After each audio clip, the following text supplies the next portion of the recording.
Hello, everybody. Scott Golden here with the Golden Opportunities Coaching YouTube channel. Welcome to those of you who are new. Welcome back to those of you seasoned veterans of what we do around here. What we do around here, ultimately, is cover pro wrestling in a variety of ways. This is the New Japan Dominion show for the 6/12 2022 edition.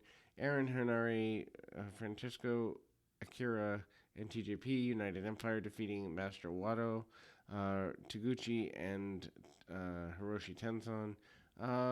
Basic match, and they put basically the worst on to start the show. A boxer and Nakanishi are both here for some reason. Wato, Tenzan, and Taguchi gained an early advantage, isolating TJP.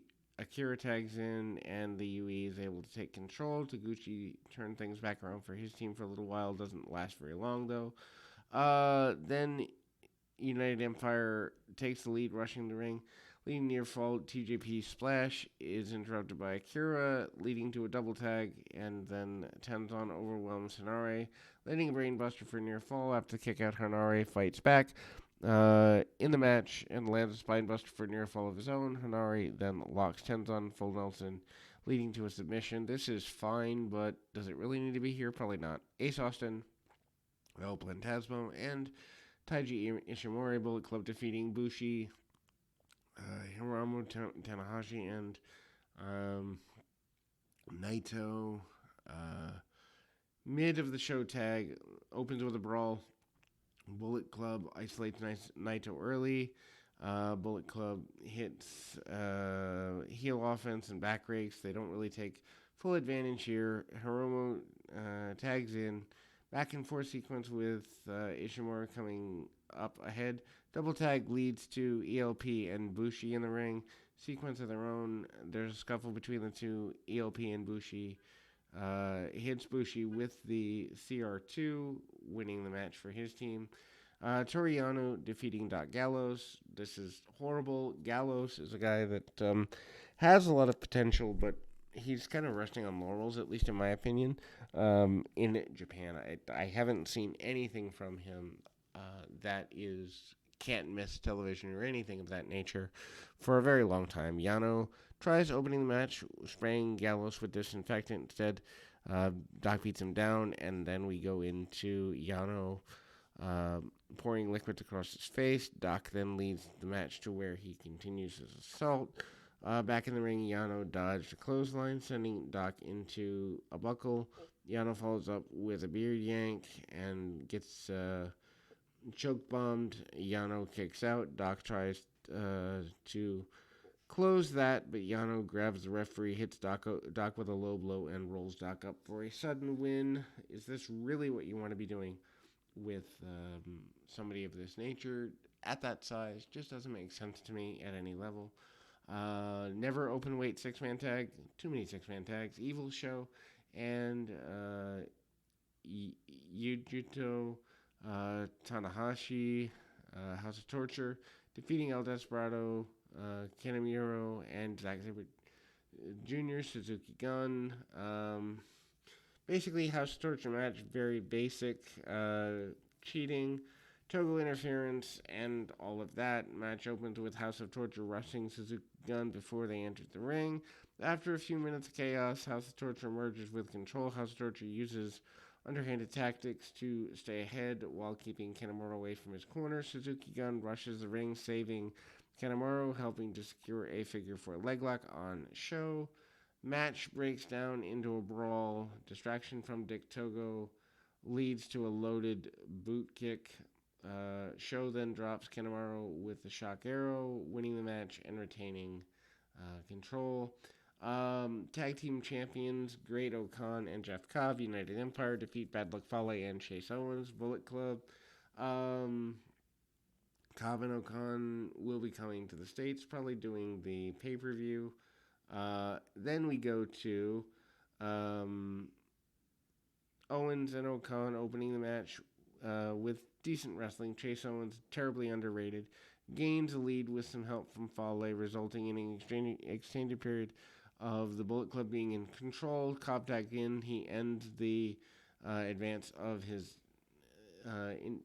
opponents. Cobb then tried suplexing Fale but can't get him to move. Instead, Fale hits Cobb with a tackle and pass control back to his tag team partner. Bullet Club maintains newfound control, double teaming Cobb. Cobb kicks out and hits the jewel heist just as Okan hits the ring, attempting the save. Then we see Cobb come back with a C trigger and tries to tour the islands. Chaos ensues after that. Chase hits a couple of C triggers.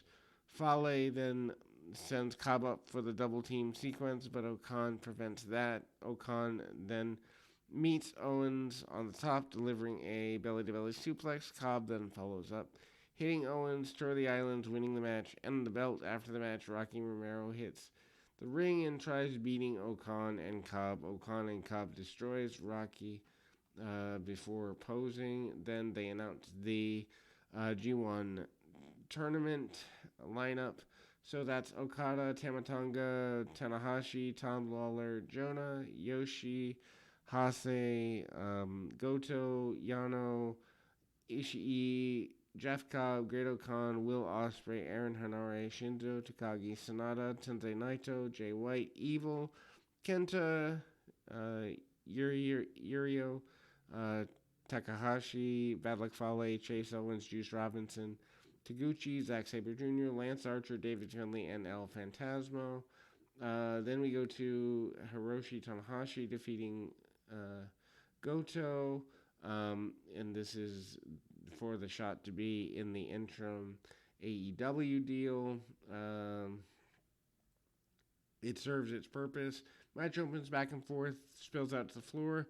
Gato slams Tanahashi into the barricade, establishing control, takes over, gets back inside the ring. Bulldog in a period of ground control, Tanahashi begins to turn things around for himself. After the struggle, Tanahashi connects with a dragon screw, setting up offense for the rest of the match. Goto suffers a sling blade, entering kind of a rock bottom. Goto tries the second, but Tanahashi reverses it into a sling blade. Goto connects with an elbow strike, and Tanahashi back on the ground. Then Goto tries the GTR, but Tanahashi answers with a sling blade once again, and escaping after Goto kicks out.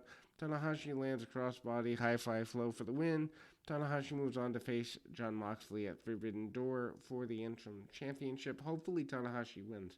And I say that not because I don't like Jon Moxley, I just don't like retreading into things that have already been done, and I'm just not a fan of going backwards if we can avoid it. Anyway, so then we go to the New Japan King of Pro Wrestling 10-minute unlimited pinfall scramble.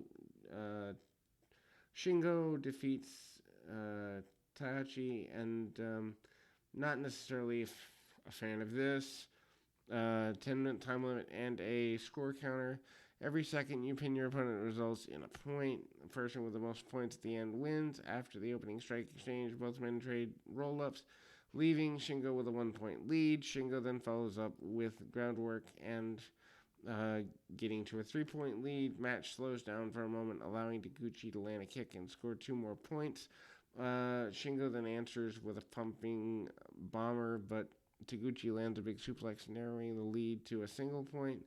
And then Taguchi rips the pants off, giving Shingo time to regain the lead. Shingo goes for the Black Maestro, and then backslide Taguchi 3 count with a minute left. Shingo hits a pumping bomber. Taguchi then kicks out and still down for a bit. With 10 seconds, Taguchi sparks up, trying to get him for 3 points with a clutch pin. Taguchi covers Shingo for an additional point. As Taguchi's catching up, the clock runs out, meaning Shingo retains. Final score 11-10. I don't really like this. Then we go to Carl Anderson defeating Tamatonga for the Never Openweight Championship. Not a fan. Tama starts the match with a sudden dropkick before the match outside the ring. They fight their way under the entrance ramp. Struggling ensues. Anderson slams into the barricade. Tonga makes his way back to the ring. Anderson catches him with a gun stun on the top rope. Tama then allows Doc Gallows to chokeslam Tama onto the apron. Anderson maintains control, strikes and groundwork. Eventually, Tama hits a crossbody to act as a reset of the match to a degree. Anderson takes control back with a head kick and a powerbomb. Quick succession. Tama didn't let Anderson get too far. Tongan twist resets the match once more. Anderson tries a gun stun, but Tama blocks it. Tama then hits his own gun stun, but Anderson suffers that. Anderson lands bearded driver, but Tama kicks out. Anderson tries for another gun stun. Tama blocks it. Tama then lands a supreme flow near the fall of his own, and then Anderson distracts the referee again. Doc hits the gun stun on Tama. Tama's distracted. Anderson drops the gun stun of his own, pinned him, and won the Never Championship for the Bullet Club. IWGP US Champion Will Ospreay defeats Sonata. Action match with very little build. Then we go to the match opening with a Niederman really getting a clear advantage in the beginning. Ospreay is first take control, slowing the match down with some work on the mat.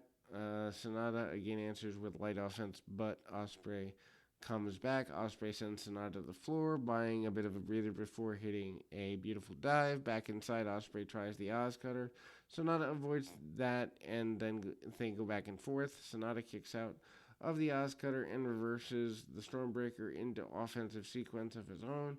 Sonata then lands Tiger Suplex before trying a moonsault before Ospreay blocks the move. With knees, Ospreay hits a pair of hidden blades and a Stormbreaker to win the vacant IWGP US Championship. Then we go to the main event, which is Jay White is your new IWGP World Heavyweight Champion, and he defeats Kenji Okada. White's control segments are decent. Feeling out process sees Okada gain light control. White on the floor, Okada tries to dive, but a strike from Gato prevented that from happening. Gato comes back after choking Okada on the ring apron. White controls the match, and once back on his feet, Okada drops White with a forearm.